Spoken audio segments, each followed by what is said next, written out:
Hello to everyone, एक बार फिर से आप सबका स्वागत है आपके अपने channel nursing to next level पे।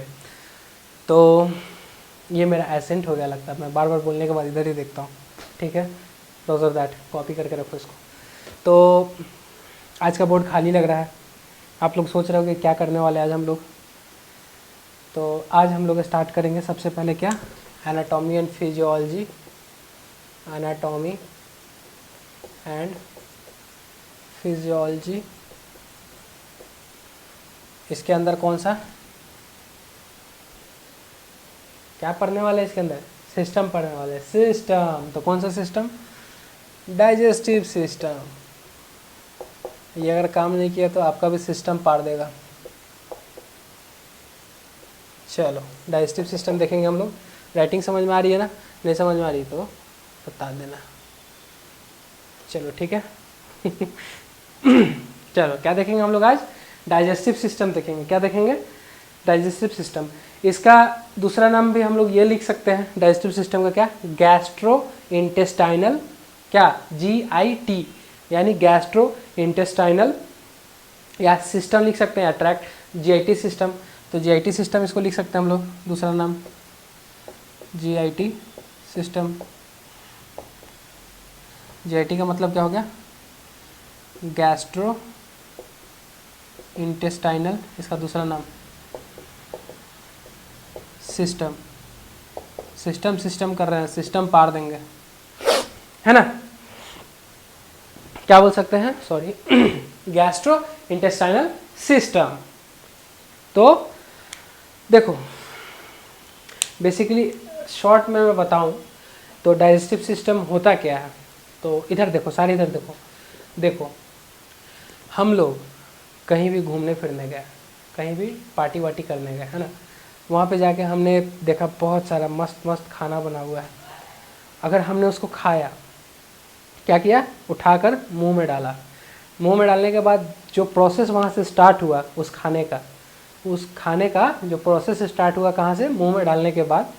और जब खा के रात में खाकर फिर आप सुबह में डिफिकेट करने जाओगे, उसको निकालने जाओगे वॉशरूम में, तो वहाँ तक के प्रोसेस को हम लोग क्या बोलते हैं, डाइजेशन। क्योंकि डाइजेशन में पूरे प्रोसेस आते हैं, ये नहीं कि सिर्फ फूड जो हो गया वो डाइजेस्ट हो गया, एब्जॉर्प्शन का काम डाइजेशन में नहीं आता, ऐसा नहीं है। डाइजेशन में सारे प्रोसेस आते हैं। जब तक आप एनगल्फ करो, एनगल्फ करने के बाद फिर अगर उसको डिफिकेट मतलब निकालो, तब तक जो प्रोसेस होते हैं वो सारे, जितने जो उसके अंदर के प्रोसेस होते हैं वो सारे किस में आते हैं, डाइजेशन में आते हैं, है ना। तो डाइजेशन में हम लोग देखेंगे सबसे पहले कि बेसिकली डाइजेशन में जो सबसे पहले मैंने बता दिया कि किसी भी फूड को हमने एनगल्फ किया। एनगल्फ करने का मतलब क्या हुआ, मैंने उसको च्यू किया, क्या क्या, मैस्टिकेट किया, अधेयर किया, उसको मिक्स किया एक जगह, ठीक है। च्यू करने के बाद वो क्या हुआ, बोलस फॉर्म में बना। बोलस फॉर्म में मैंने कुछ भी 1 बाइट ऑफ रोटी या कुछ भी लिया, उसको क्या किया मैंने, बोलस फॉर्म में, मतलब चबा चबा के ऐसे गोल बोलस फॉर्म में किया। वो बोलस फॉर्म क्या हुआ, हमारे यहाँ से गर्दन से गुजरते हुए, मीन्स गर्दन में आपके लैंग्वेज में बोल रहा हूँ, हम लोग के लैंग्वेज में बोल रहा हूँ, लेकिन अगर मेडिकल टर्म में देखा जाए इसको, तो हमारे क्या, फेरिंग्स से होते हुए, कहाँ, इसोफेगस होते हुए, फेरिंग से इसोफेगस में गया। कहाँ गया, फेरिंग से इसोफेगस में। पहले हमने चबाया, चबाने के बाद क्या हुआ, फेरिंग्स में गया, फेरिंग्स से इसोफेगस गया। फेरिंग एक कॉमन पैसेज है, फेरिंग्स, ठीक है, जहाँ पे हमारे क्या होता है, सांस लेने का भी वहाँ पे रहता है नली, और खाने वाला भी नली साथ में रहता है, दोनों के साथ में रहता है। कॉमन पैसेज बोलते हैं फेरिंग्स के पास, ठीक है। मतलब लैरिंग्स जहाँ प्रेजेंट होता है उसके ऊपर फेरिंग्स रहता है, वहाँ कॉमन पैसेज है। या तो वहाँ से आपको एयर भी पास होता है, और वहाँ से जो आप फूड ये सब लेते हो वो भी पास होता है ना। तो हमने कुछ खाया, ठीक है, खाने के बाद क्या हुआ, वो जो है वो पास हुआ, क्या, बोलस फॉर्म में बन के, बोलस फॉर्म में पास हो रहा है। हमने कुछ भी 1 बाइट ऑफ रोटी खाया, तो वो क्या हुआ, बोलस फॉर्म में आया। बोलस फॉर्म होने के बाद फेरिंग्स से कहाँ गया, इसोफेगस। जो इसोफेगस से गुजरता है, तो इससे पहले आप लोग मूवमेंट अगर मुझे जानते हो तो बताओ कि अगर जो इसोफेगस का जो मूवमेंट होता है बोलस को फर्दर नीचे पास कराने के लिए, उस मूवमेंट को क्या बोलते हैं, कमेंट में बताना मुझे। वेट कर रहा हूँ मैं, पॉज करके बताओ जल्दी, कौन सा मूवमेंट बोलते हैं जो इसोफेगस है ना। इसोफेगस पाइप, फूड पाइप जिसको बोलते हैं, उसका जो मूवमेंट होता है उसको क्या बोलते हैं। चलो ठीक है, बता दिया पॉज करके। चलो आगे अब आ जाओ। हाँ, तो इसोफेगस में आया, मैं भी बता रहा हूँ आपको, इसोफेगस में आया। इसोफेगस में जो बोलस फॉर्म में जो फूड आया, वो पेरिस्टालसिस मूवमेंट ऑफ इसोफेगस। क्या होता है, पेरिस्टालसिस मूवमेंट ऑफ इसोफेगस। एक नया चीज़ मैं आपको बता रहा हूँ, इससे पहले आपने बस पेरिस्टाल्सिस मूवमेंट ही पढ़ा होगा कि जो कि इसोफिगस का पेरिस्टाल्सिस मूवमेंट होता है। लेकिन अगर आप जो फूड इनटेक कर रहे हो, फूड का भी एक अपना मूवमेंट होता है जो बोलस फॉर्म में है, और जो उसको पास करा रहा है इसोफेगस, उसका भी अपना मूवमेंट होता है। तो जो फूड का मूवमेंट हो रहा है उसको क्या बोलेंगे? प्रोपल्सन बोलेंगे। क्या बोलेंगे? प्रोपल्सन। जो फूड मूव कर रहा है उसको प्रोपल्सन बोलेंगे। Propulsion, PROPULSION, propulsion. और जो हमारा एसोफेगस मूव कर रहा है उसको क्या बोलेंगे? पेरिस्टाल्सिस बोलेंगे। तो जो पेरिस्टाल्सिस मूवमेंट से हमारा फूड नीचे की तरफ आया स्टमक में, कहाँ पे आया? जे शेप स्टमक, वहाँ पे भी स्फिंक्टर ऐसा प्रेजेंट रहते हैं। हम लोग सब लोग चीज़ अच्छे से देखेंगे। गैस्ट्रोएसोफेजियल स्फिंक्टर जिसको बोलते हैं, कहाँ पे प्रेजेंट होते हैं? कार्डियक रीजन में प्रेजेंट होता है ना हमारे स्टमक के। कौन से रीजन में? हमारे स्टमक के कितने रीजन है? 4 रीजन है। सब हम लोग अच्छे से डिटेल में देखेंगे। अभी मैं जस्ट एक इन्फो बता रहा हूँ कि डाइजेस्टिव सिस्टम होता क्या है, उसके बारे में बता रहा हूँ। तो उसके बाद हम लोग खाए, वो गया पेट में। पेट में जाने के बाद फिर कहाँ से गया? स्मॉल इंटेस्टाइन में। स्मॉल इंटेस्टाइन में कहाँ गया? सबसे पहले गया डुओडेनम में, डुओडेनम के बाद जियोजेनम में, जियोजेनम के बाद इलियम में, इलियम के बाद फिर जाएगा कहाँ पे? सीकम में। सीकम के बाद कौन सा? कोलोन। कोलोन 4 तरीके के होते हैं। कौन कौन? सबसे पहले देखेंगे ascending colon, transverse colon, descending colon, sigmoid colon, है ना। ऐसे 4 कोलोन होते हैं। फिर वो कोलोन से फिर कहाँ जाएगा? कोलोन के बाद कहाँ? सीकम कोलोन कहाँ? रेक्टम। रेक्टम में जाएगा। रेक्टम के बाद फिर कहाँ जाएगा? एनल कनाल। एनल कनाल के बाद एनस में चला जाएगा। ठीक है, एनस से डिफिकेट हो जाएगा बाहर जो भी आपने खाया है। इस बीच में जो हमारा हमने जानना है कुछ जो ऐसे टर्म है जो आप आज तक आप लोग बहुत आदमी नहीं जानते होंगे इस चीज़ में से। जैसे आप लोग को पता नहीं होगा कि जो हमारा बॉडी में सबसे ज़्यादा जो हमारा फूड का एब्जॉर्बेंस होता है, मीन्स कि जो हम लोग खाना खाते हैं, जैसे आयरन वाला डाइट लिए, तो आयरन का सबसे ज़्यादा एब्जॉर्प्शन कहाँ पे होता है? कौन सी रीजन में होता है? आप लोग बताएंगे मुझे कमेंट करके, अगर पता होगा तो। नहीं पता होगा तो आज आप लोग जानने वाले हो मेरे थ्रू। आज बहुत कुछ नया सीखोगे आप लोग डाइजेस्टिव में, है ना। चलो तो हम लोग देखते चलते हैं शुरू से। सबसे पहले हम लोग देखेंगे function of digestive system. Function क्या क्या है? फंक्शन ऑफ डाइजेस्टिव सिस्टम मैं थोड़ा सा इलेबोरेट करके पढ़ाऊँगा, तो किसी को घर बार नहीं जाना है, किसी को बाज़ार नहीं ना जाना है घूमने के लिए, अगरबत्ती जलाने। आप लोगों में से कोई है जो अगरबत्ती जलाता है? अगरबत्ती जलाने में नहीं जाना। उसकी साइड इफ़ेक्ट मैं बताऊंगा कब? रेस्पिरेटरी में। लेकिन अगरबत्ती जलाने से क्या क्या होता है। चलो फंक्शन ऑफ डाइजेस्टिव सिस्टम देखेंगे। डाइजेस्टिव सिस्टम का क्या क्या फंक्शन हो सकता है। सबसे पहली फंक्शन की बात करेंगे हम लोग, कोई भी चीज़ जैसे हम लोग एनगल्फ कर रहे हैं तो उसको क्या बोलेंगे हम लोग? खा रहे हैं तो इंजेशन बोलेंगे। क्या बोलेंगे उसको? इंजेशन। हमने उसको चबाया, चबाने के बाद बकल कैविटी से उसको अंदर की तरफ धकेला, तो क्या होगा? इसको लिख दूं मैं, taking in of food particles into oral cavity. Taking in of food particles into oral cavity.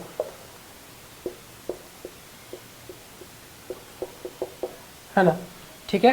पहला इंजेक्शन देख, इंजेक्शन नहीं, नॉट इंजेक्शन, इंजेशन। इंजेक्शन देख लिया हम लोगों ने। इंजेक्शन के बाद हम लोग क्या देखेंगे फिर? ये चीज़ मैंने अभी बताया है आपको, या तो प्रोपल्सन।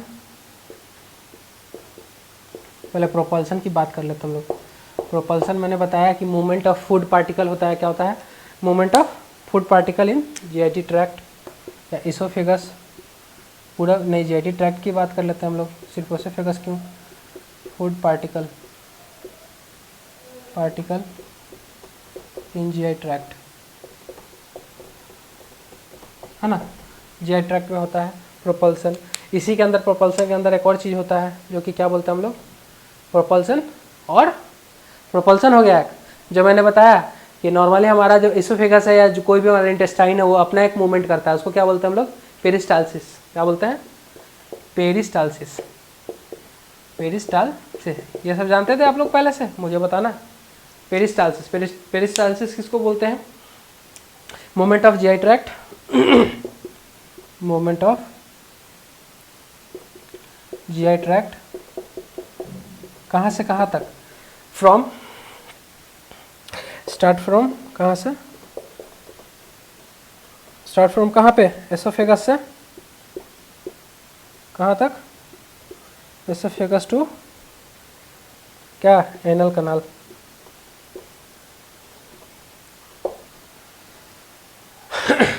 ठीक है, CANAL है, कंफ्यूज मत होना स्पेलिंग में, एनल कनाल। ठीक है, क्या है, peristalsis movement of GI tract है, स्टार्ट कहाँ से होगा, एसोफेगस से एनल कनाल तक। इसको क्या बोलेंगे हम लोग, पेरिस्टालसिस मूवमेंट बोलते हैं। इसको क्या बोलते हैं, पेरिस्टालसिस।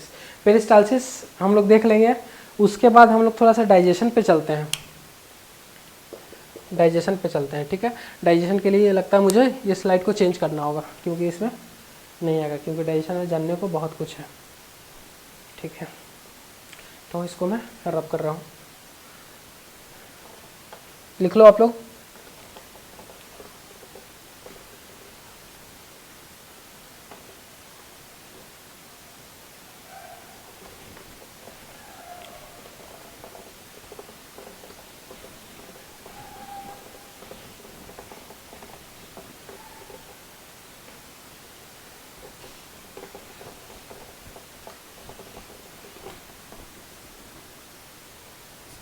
ठीक है, चलो क्या देखेंगे अभी हम लोग, डाइजेशन। डाइजेशन क्या है, कॉम्प्लेक्स मैकेनिकल प्रोसेस है और बायोकेमिकल से भी होता है। क्या होता है, पहले डाइजेशन देख लेते हैं। डाइजेशन होता क्या है। ठीक है, तो डाइजेशन देखने से पहले हम लोग देख लेते हैं डाइजेशन होता क्या है।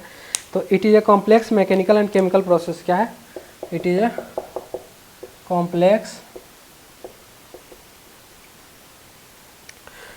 क्या है, मैकेनिकल एंड केमिकल प्रोसेस। इसमें क्या होता है, डाइजेशन दोनों तरीके से होता है। मैकेनिकल कहने का मतलब कि हमने फूड को च्यू किया, वो मैकेनिकल प्रोसेस हो गया। ठीक है, दांतों से च्यू किया, वो क्या हो गया, मैकेनिकल प्रोसेस हो गया। खाने के बाद एनगल्फ किया, हमारे स्टमक में जितने भी एंजाइम्स हैं, एंजाइम्स ने वर्क करके बोलस फॉर्म को क्या किया, काइम में कन्वर्ट किया, वो क्या हो गया, ये हमारा केमिकल प्रोसेस हो गया। समझ में आया।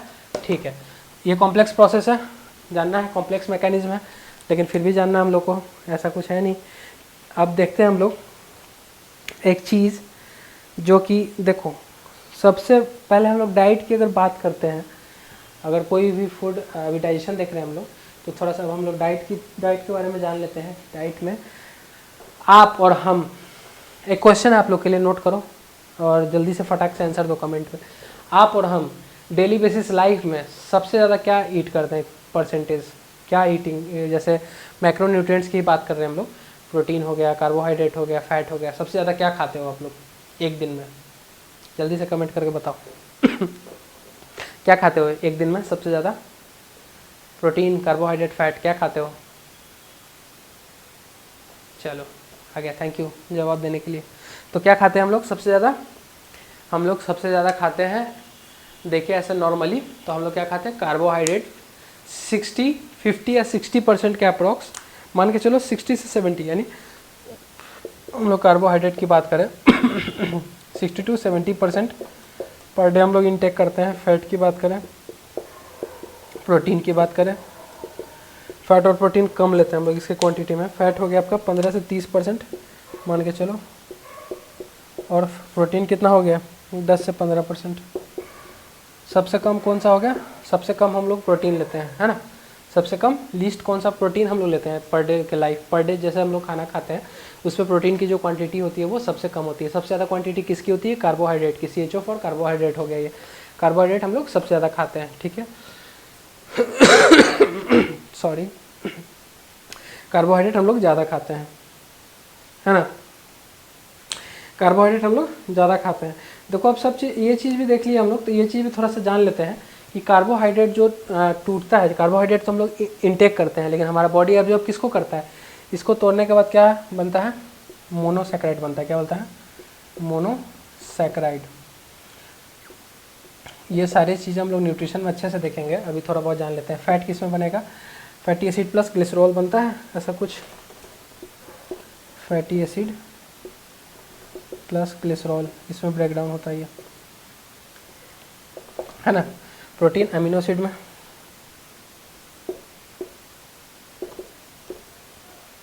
है ना। ठीक है, ये सब चीज़ इसमें होता है ना।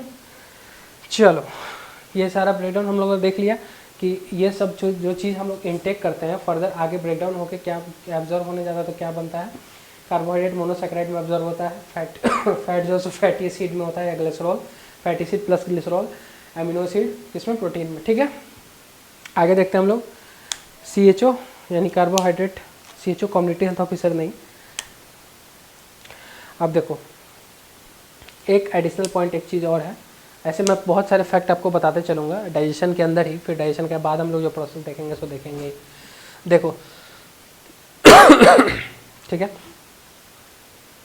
तो सबसे पहले हम लोग बात करते हैं कि हमारे माउथ में कौन कौन से ऐसे मैक्रोन्यूट्रिएंट्स हैं जो डाइजेस्ट होना स्टार्ट हो जाते हैं। आप लोग बताओ जल्दी से, हमारे माउथ के अंदर जैसे हमने कोई चीज़ खाया, कौन कौन सा ऐसा चीज़ है जो हमारे माउथ में ही डाइजेस्ट होना स्टार्ट हो जाता है, कौन कौन सा ऐसा माइक्रोन्यूट्रिएंट्स है, मैक्रो नॉट माइक्रो, मैक्रो बड़ा वाला, क्योंकि ये तीनों क्या है, मैक्रोन्यूट्रिएंट्स है, ये तीनों मैक्रोन्यूट्रिएंट्स बोलते हैं इनको, न्यूट्रिएंट्स है ना, ये क्या है, मैक्रोन्यूट्रिएंट्स है। तो कौन कौन है हमारे जो कि माउथ से डाइजेशन जिनका स्टार्ट हो जाता है, तो हम लोग देखते हैं। आप लोगों ने जो बताया बहुत बहादुर हो, जो नहीं बताया वो भी बहुत बहादुर हो। चलो ठीक है, तो हम लोग देखते हैं कौन सा ऐसा होता है। देखो पहला होता है कार्बोहाइड्रेट, और कार्बोहाइड्रेट तो सबको पता है कि सैलिवरी अमाइलेज, टाइलिन जिसको बोलते हैं, जो कि डाइजेस्ट करता है किसको, कार्बोहाइड्रेट को ब्रेक डाउन करता है माउथ में ही। एक और चीज़ होता है फैट, फैट पता है ये कहाँ से, इसको कौन करता है, लिंगुअल लाइपेज बोलते हैं उसको, क्या बोलते हैं, लिंगुअल लाइपेज। जैसे उसको सैलिवरी अमाइलेज ब्रेक डाउन करता है माउथ में, अप्रॉक्स 40% ऑफ कार्बोहाइड्रेट जो है सो माउथ में डाइजेस्ट हो, मतलब माउथ में ब्रेक डाउन हो जाता है। वैसे ही फैट क्या होता है, फैट भी कुछ सब्सटेंस जो फैट का वो भी आपका माउथ में उसका भी ब्रेक डाउन हो जाता है, तो उसको कौन करता है, लिंगुअल लाइपेज, इसको कौन करता है, सैलिवरी अमाइलेज। और उसके बाद देखेंगे प्रोटीन एकमात्र ऐसा चीज़ है जो सिर्फ स्टमक में जाके ही डाइजेस्ट होता है, वो माउथ में आपका डाइजेस्ट नहीं होता है। तो क्या लिख सकते हैं हम लोग, CHO यानी कार्बोहाइड्रेट और फैट का जो डाइजेशन है,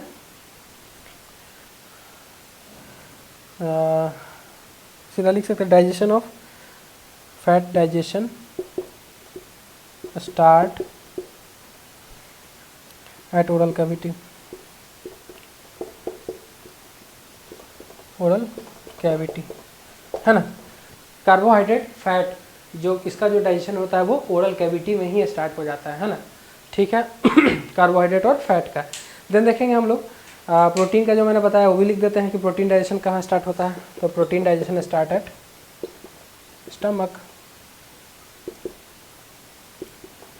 डाइजेशन स्टार्ट एट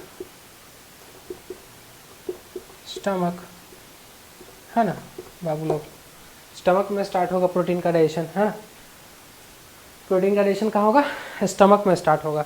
उसके बाद देखेंगे हम लोग जो एब्जॉर्प्शन की अगर बात करते हैं, ठीक है, एब्जॉर्प्शन नहीं सॉरी डाइजेशन की बात करते हैं, एब्जॉर्प्शन तो वो चीज़ अलग, अभी अलग देखेंगे, अभी हम लोग सिर्फ डाइजेशन की बात कर रहे हैं।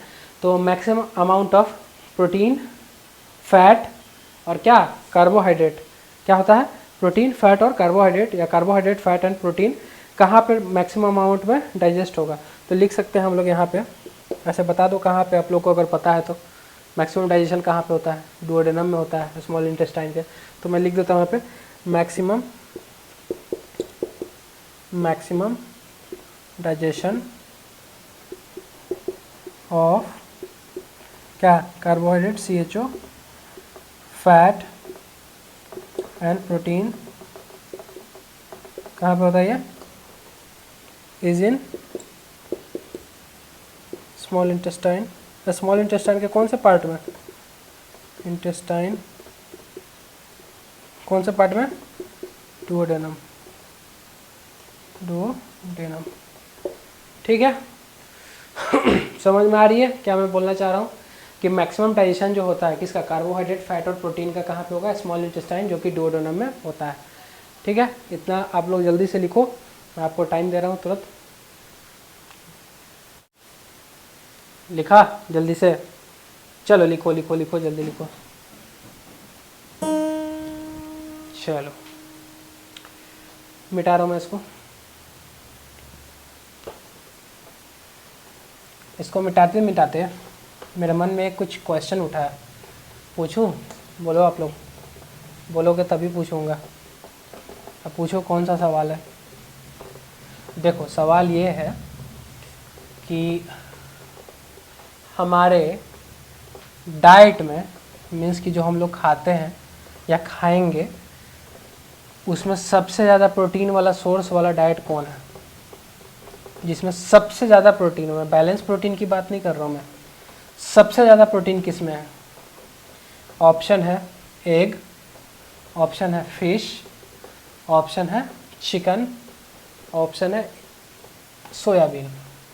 जल्दी से बताओ कमेंट में। क्वेश्चन सुना आपने? नहीं सुना तो बैक करके सुन लो, लेकिन मैं फिर से एक बार बोल दे रहा हूँ कि ऐसा कौन सा डाइट है जिसमें सबसे ज़्यादा प्रोटीन है। सोयाबीन, चिकन, फिश या एग। ठीक है, जल्दी बताओ, जल्दी बताओ, जल्दी बताओ, ऐसा कौन सा डाइट है।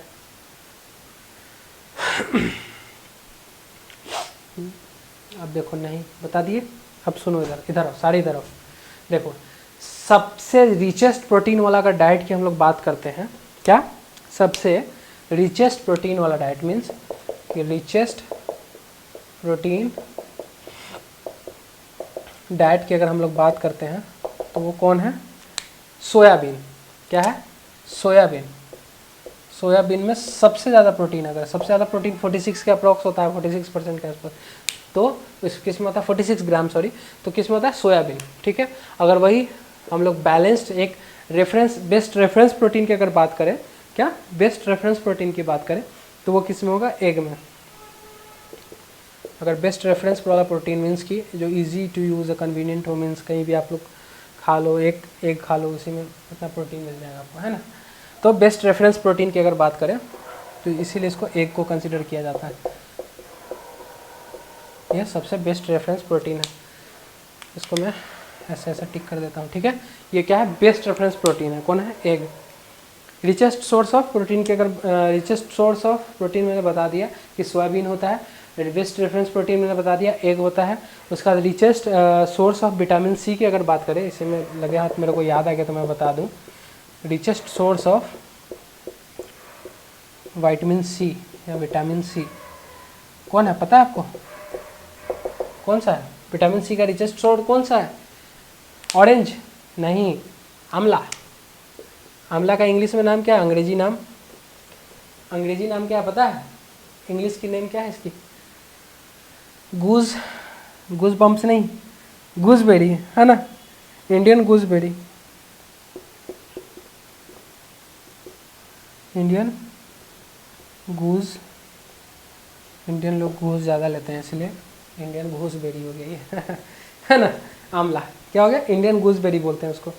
ठीक है, तो ये सब मेरे मन में भी आ रहा था तो मैंने बता दिया आपको।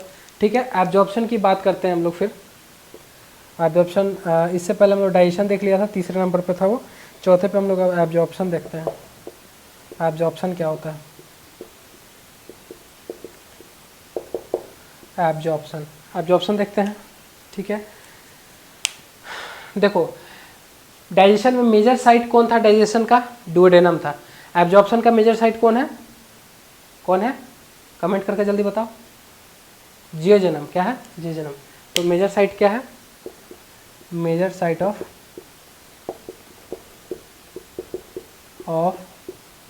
एब्जॉर्प्शन कौन है? जियोजेनम। क्या है?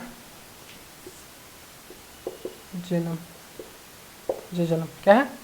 जियोजेनम, है ना।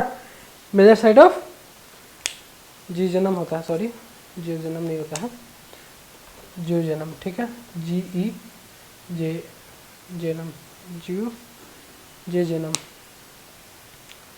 जूनम। एक बार मैं कंफर्म कर लेता हूँ, रुको। JE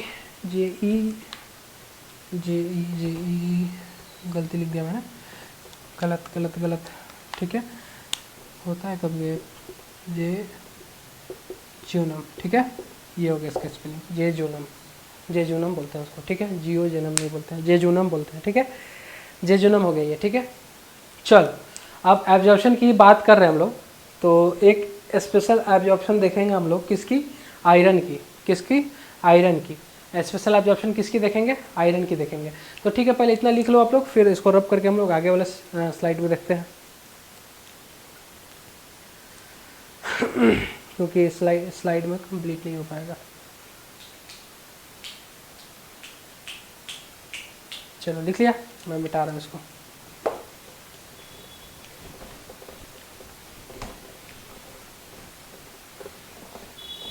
ऐसे नहीं लिखा होगा तो पॉज करके लिख लेना, ठीक है? Okay baby.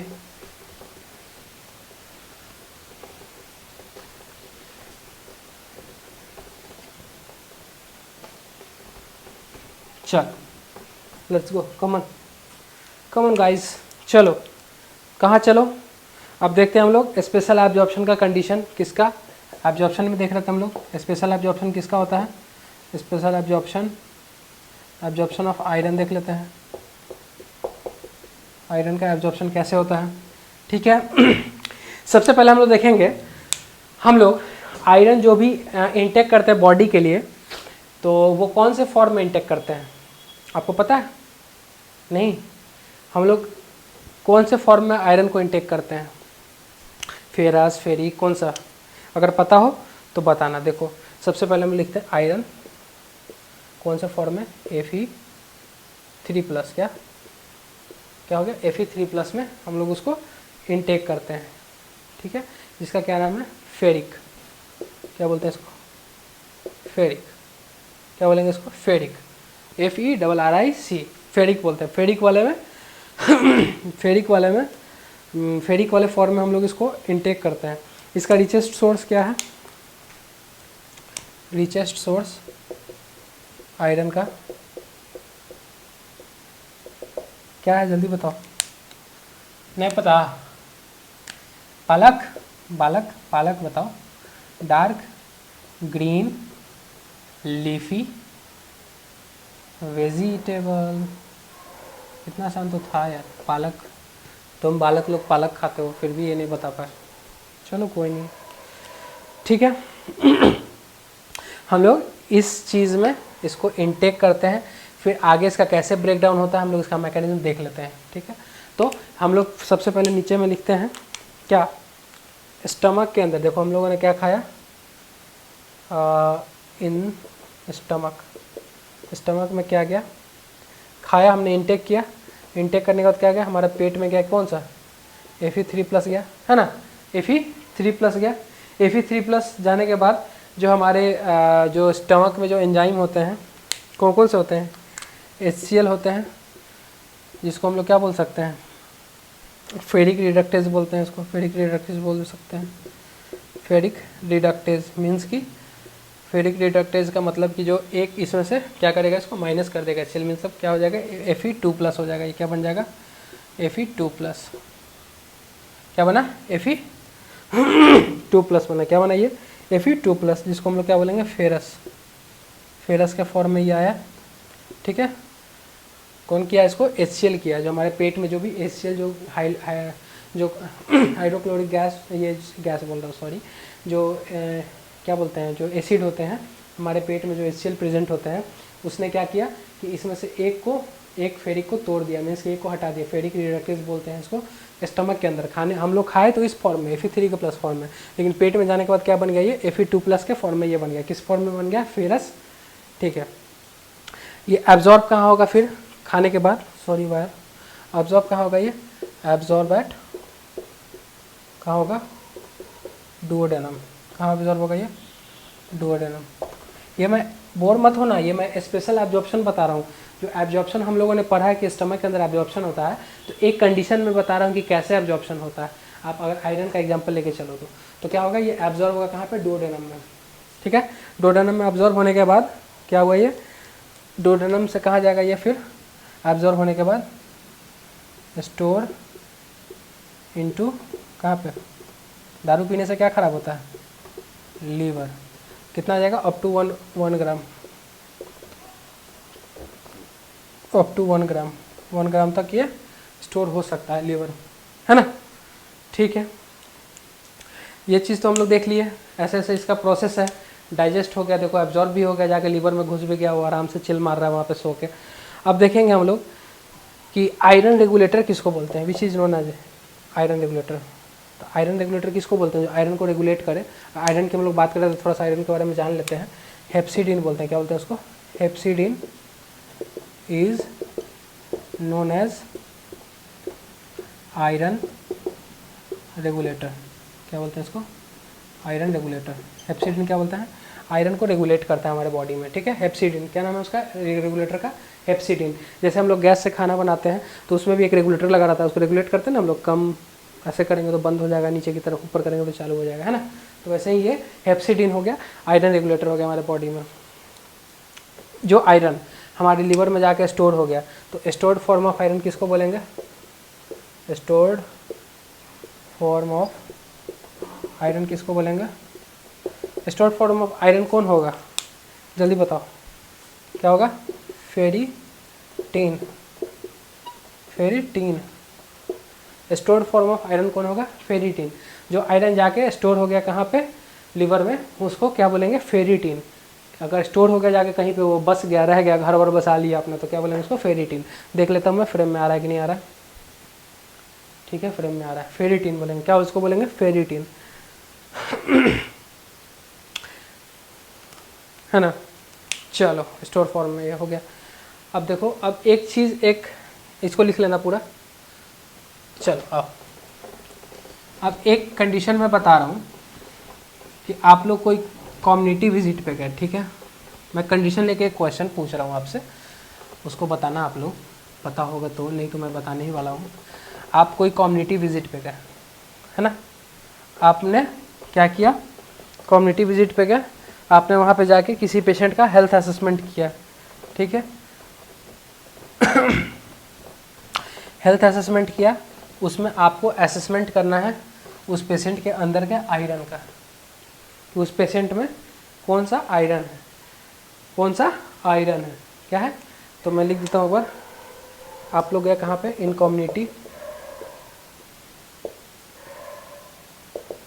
हालांकि ये चीज़ अभी जानी नहीं, लेकिन मैं बता देता हूँ फिर भी। Community health assessment, community health assessment, which form of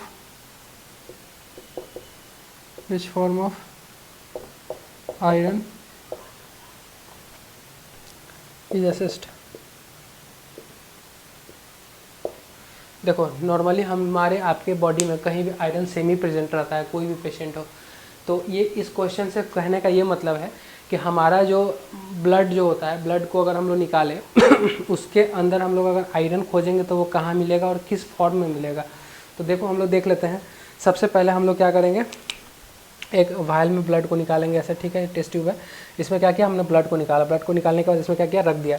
तो जो रखा, वो जो ब्लड सेल्स है हमारा, वो तो नीचे सेटल डाउन हो गया, है ना, क्या हो गया, ब्लड सेल्स नीचे सेटल डाउन हो गया। अब ये वाला चीज़ जो हो गया यहाँ पे, ये क्या हो गया, प्लाज्मा हो गया यहाँ पे ऊपर, है ना, क्या हो गया, प्लाज्मा, है ना।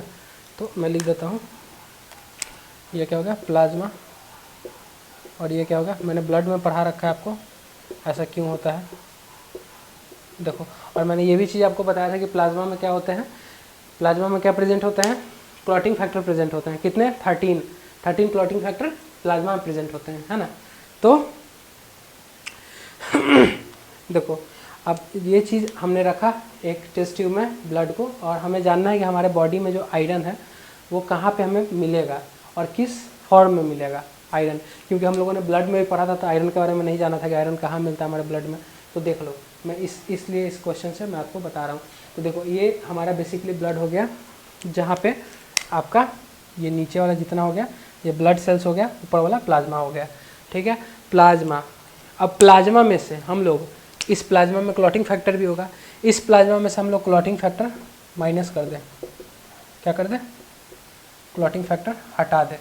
तो क्लॉटिंग फैक्टर हटाने के बाद क्या मिलेगा हम लोग को,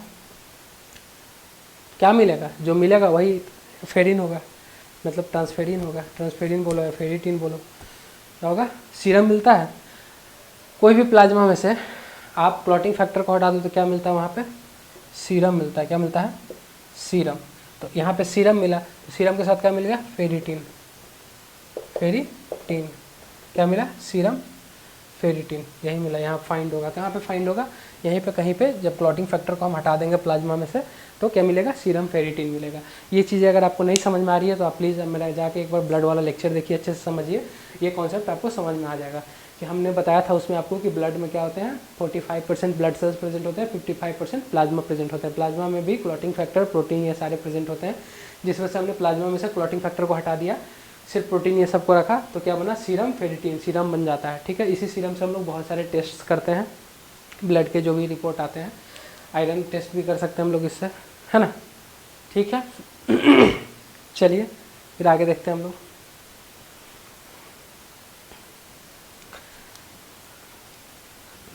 मिटाते हैं। ये मैंने एक जनरल असेसमेंट करके बताया कि हमारे आपके बॉडी में ऐसा चीज़ हो सकता है। एक कम्युनिटी विजिट का नाम लेकर कि आप कोई कम्युनिटी में गया और आपने देखा कि पेशेंट का ऐसा ऐसा है ना?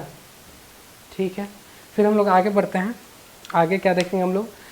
Transfer form of iron. देखो फेरिन तो हम लोगों ने जाना आयरन को है, उसी आयरन का क्या हो गया? अभी आयरन की हम लोग बात कर रहे हैं। ट्रांसफ़र फॉर्म ऑफ आयरन, क्या बोलेंगे इसको?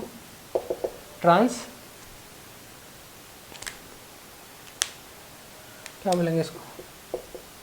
ट्रांसफेरिन, क्या बोलेंगे?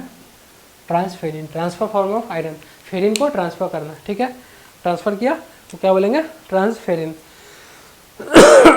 अगर कुछ डिजीज कंडीशन में देख लेते हैं, मीन्स की एबनॉर्मलिटीज़। अगर कोई पेशेंट है, किसी पेशेंट के बॉडी में या कोई ह्यूमन बॉडी है, उसके बॉडी में क्या होगा? एक्सेसिव एक्यूमुलेशन ऑफ आयरन हो जाएगा। क्या हो जाएगा? Excessive accumulation of iron. अगर उस पेशेंट क्या, उस ह्यूमन बॉडी के अंदर में क्या हुआ? एक्सेसिव एक्यूमुलेशन ऑफ आयरन हो गया। किसमें? In body. इस कंडीशन को हम लोग क्या बोलेंगे? जल्दी बताओ आप लोग। हेमोक्रोमेटोसिस बोलते हैं। क्या बोलते हैं? हेमोक्रोमेटोसिस। क्या बोलेंगे हम लोग इसको? हेमोक्रोमेटोसिस बोलेंगे। क्या बोलेंगे? एक्सेसिव एक्यूमुलेशन, मतलब बहुत ज़्यादा उसमें एक्यूमुलेट हो गया। क्या हो गया? आयरन एक्यूमुलेट हो गया। किसके बॉडी में? कोई भी ह्यूमन बॉडी के अंदर में, इनसाइड क्या हो गया? बहुत ज़्यादा आयरन का डिपोजिशन हो गया। तो क्या बोलेंगे हम लोग उस कंडीशन को? हेमोक्रोमेटोसिस बोलेंगे। क्या बोलेंगे? हेमोक्रोमेटोसिस। क्या बोलेंगे? हेमोक्रोमेटोसिस। अगर देखो, ये तो हो गया नॉर्मली आयरन आपका डिपॉजिट हो रहा है। और एक और कंडीशन देख सकते हैं हम लोग कि एक्सेसिव लेवल ऑफ आयरन जो है, excessive level of iron, excessive level of iron क्या? ड्यू टू क्या होगा? ड्यू टू एक्सेसिव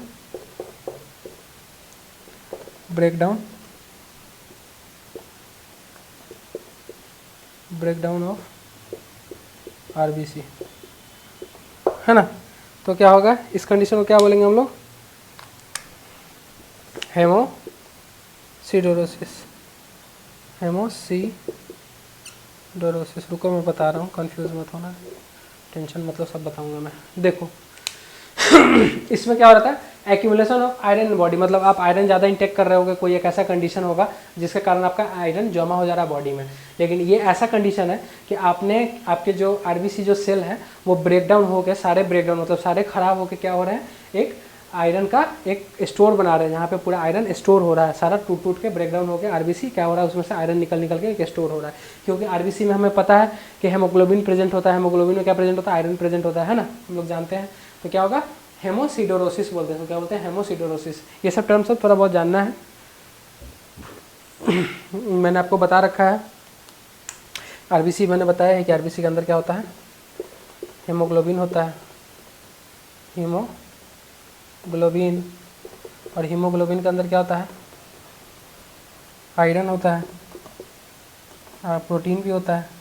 हीम मतलब क्या हो गया? प्लाज्मा प्रोटीन भी होता है, प्रोटीन हो गया, है ना? उसके बाद क्या करता है? एक हेमोग्लोबिन कितना ऑक्सीजन? 1। देखो मान लो हीमोग्लोबिन के HEM, हीम लिख दिया मैंने शॉर्ट, कितना कैरी करेगा? 4 मॉलिक्यूल ऑफ ऑक्सीजन। क्या है, 1 हीम क्या 4 मॉलिक्यूल ऑफ ऑक्सीजन कैरी करेगा। 1 हीम मतलब 1 haemoglobin 4 molecule of oxygen carry करेगा। ठीक है, चलो इतना लिखो आप लोग जल्दी से, मैं वेट कर रहा हूँ। नहीं आ रहा फ्रेम में, रुको सॉरी, देखो अभी आ रहा है। मैंने जो बताया 1 हीमोग्लोबिन कैरी करेगा कितना, 4 मॉलिक्यूल ऑफ ऑक्सीजन। जल्दी से इसको स्क्रीनशॉट ले लो या लिखो इसको जल्दी से, क्योंकि फिर ये कैमरा इधर उधर हिल जाएगा, मूव कर जाएगा। चलो दिख रहा है, कोई नहीं। मेरी मुंडी आ रही है, शक्ल आ रही है कि नहीं वो भी बता देना मुझे। चलो लिखो जल्दी से। चलो इसको मैं मिटा देता हूँ। आप जो ऑप्शन देख ही रहे हम लोग, तो आयरन का देख लिया, एक दो और देख लेते हैं जो कि आयरन के लिए बहुत कंपलसरी होता है। क्या क्या देखेंगे आयरन के लिए जो कंपलसरी होता है, मैंने इसे लास्ट लेक्चर में बताया था ब्लड के, कि हमारे ब्लड को बनने के लिए हमारे बॉडी में आयरन के साथ साथ जो ब्लड सेल्स होते हैं, आयरन के साथ साथ किन किन चीज़ों की बहुत ज़्यादा ज़रूरत होती है। तो किन किन चीज़ों की ज़रूरत होती है, एक तो आपके बेसिकली क्या हो गया, क्या हो गया, जल्दी बताओ जल्दी बताओ जल्दी बताओ। एक तो आपका आयरन हो गया, दूसरा विटामिन B12 और विटामिन B9। क्या B12 को क्या बोलते हैं, साइनोकोबालामिन, और B9 को क्या बोलते हैं, फॉलिक एसिड। तो इन दोनों का कंडीशन हम लोग देख लेते हैं अभी। चलो मैंने मिटा दिया इसको, मिट्टी में मिला दूंगा मैं भी, लोड मत लेना। चलो चलो ठीक है। एब्जॉर्प्शन ऑफ, पहले देख लेते हम लोग, एब्जॉर्प्शन ऑफ B12 यानी साइनोकोबालामिन। B12 को क्या बोलते हैं, साइनोकोबालामिन, साइनोकोबालामिन, साइनोकोबालामिन, साइनोकोबालामिन। इसका एब्जॉर्प्शन कहाँ होता है, at terminal of ileum, ileum के टर्मिनल ऑफ इलियम कहाँ होता है इसका एब्जॉर्प्शन। मैं शॉर्ट में लिख रहा हूँ, आप लोग चाहो तो इसको लाइन बना सकते हो। The absorption of cyanocobalamin happens in क्या, at the terminal of, in नहीं, happens at the terminal of ileum, ऐसा लिख सकते हो आप लोग। मैं शॉर्ट में लिख दे रहा हूँ, ठीक है, क्योंकि मेरा बोर्ड छोटा है, कभी कभी पूरा ये भर जाता है ना। ठीक है, ये चीज़ देख लिया आप लोगों ने।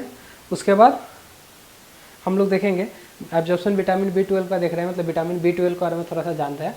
तो इसकी कमी से क्या हो जाएगा, डिफिशियंसी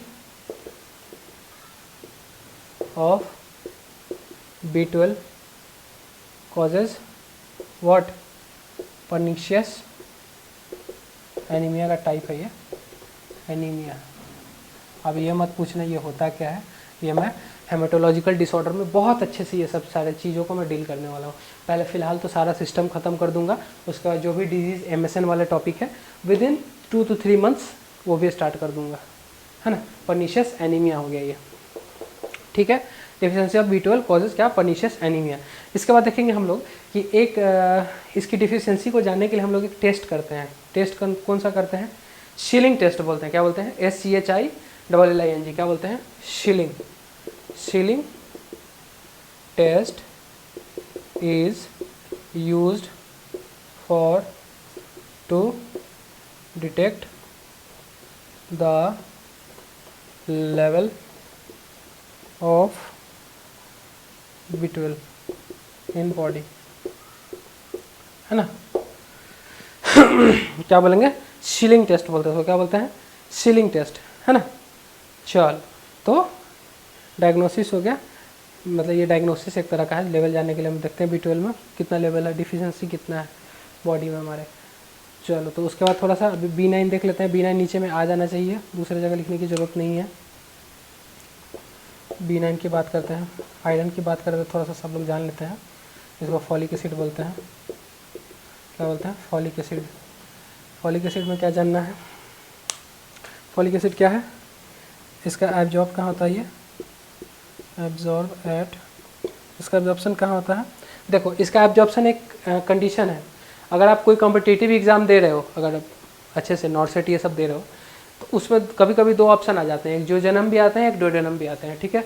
तो हम लोग हमेशा पहला प्रायोरिटी किसको देंगे, जिजोनम को देंगे, क्या देंगे, जिजोनम को, देन फिर डुओडेनम। इसकी जो एब्जॉर्प्शन होती है किसकी, फॉलिक एसिड की, दोनों में पहला प्रायोरिटी किसको देंगे, जिजोनम को, दूसरा प्रायोरिटी किसको देंगे, डुओडेनम को। क्योंकि ये प्रायोरिटी बेस्ड क्वेश्चन कभी कभी ऐसे आ जाते हैं हमारे एम्स नॉर्सेट में से। जनरली नॉर्मल क्वेश्चन तो सारे प्रायोरिटी बेस्ड ही आते हैं, उसमें ऐसा रहता है कि लगेगा ये भी आंसर सही है, ये भी आंसर सही है, लेकिन हाँ कभी कभी होता है। तो इस कंडीशन में लोग क्या कर सकते हैं, जिजोनम भी दे सकते हैं, डुओडेनम भी दे सकते हैं, लेकिन पहला प्रायोरिटी हमेशा जिजोनम रहेगा। फॉलिक एसिड का एब्जॉर्प्शन कहाँ होता है, जिजोनम में होता है।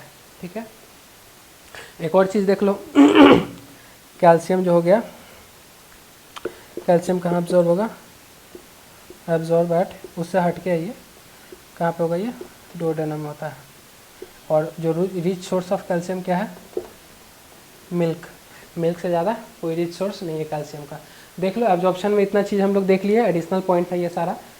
बोर नहीं होना यार, कोई भी चीज़ मैं पढ़ा रहा हूँ बहुत मेहनत से पढ़ा रहा हूँ, पूरा फुल्ली अपना एफर्ट लगा रहा हूँ कंटेंट अच्छा बनाने के लिए, क्योंकि थोड़ा सा मेरा भी मोटो है कि ये सारा एजुकेशन जो मैंने कहीं पे लाखों रुपए खर्च करके लिए हैं वो मैं आपको फ्री में दे सकूँ। कंटेंट को लाखों हज़ारों, सॉरी लाखों नहीं हज़ारों में खर्च किए हैं, वो फ्री में मैं बता सकूँ आपको। ठीक है, तो आप लोग इसको लिखो जल्दी से, मैं इसको रब कर रहा हूँ, पॉज करके लिख लेना। अब ये लास्ट स्लाइड है, इसके बाद अब आप लोगों की छुट्टी हो जाएगी। वीडियो आएगी थोड़ी देर में, अपलोड कर दूंगा मैं।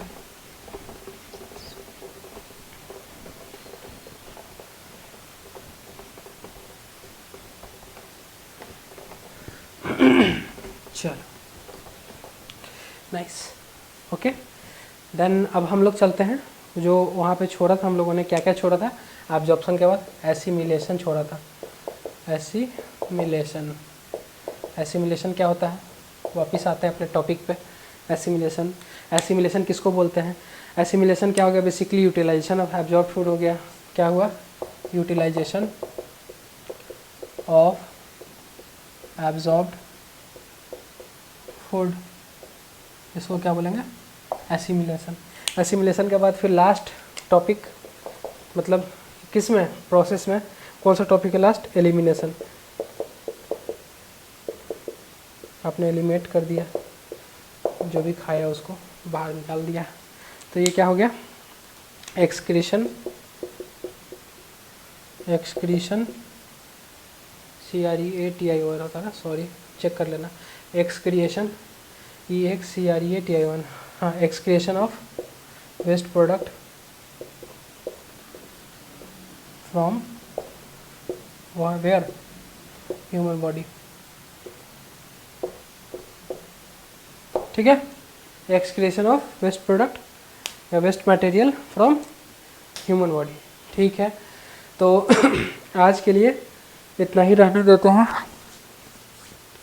कल हम लोग देखेंगे फर्दर फिर क्या, जो हमारा डाइजेस्टिव सिस्टम है, डाइजेस्टिव सिस्टम किस दो बेसिस पे काम करता है, दो बेसिस पे क्या क्या, एक एलिमेंट्री कैनाल हो जाते हैं और एक जो भी हमारे एसोसिएटेड ऑर्गन्स होते हैं, जो बेसिकली लिवर हो गया, जो भी मतलब डाइजेस्टिव सिस्टम में जो भी ऑर्गन काम आते हैं, और एक एलिमेंट्री कैनाल होगा। एलिमेंट्री कैनाल का मतलब जो माउथ ओरल कैविटी से जो स्टार्ट होता है बक्कल से कहाँ तक, एनस तक हमारे, उसको क्या बोलते हैं, एलिमेंट्री कैनाल बोलते हैं। और एसेसरी ग्लैंड जो होते हैं, जो बेसिकली ग्लैंड जिनका फंक्शन हो गया, अपना लिवर हो गया, ये सब का जो फंक्शन हो गया, वो सब चीज़ बहुत अच्छे से डिटेल में देखेंगे।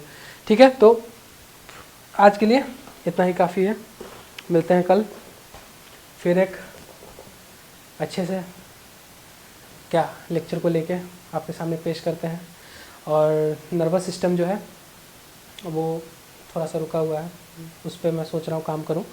नर्वस सिस्टम कल से मैं कोशिश में रहूँगा, नर्वस सिस्टम थोड़ा सा उसको देखूँ, नर्वस सिस्टम को कराऊँ।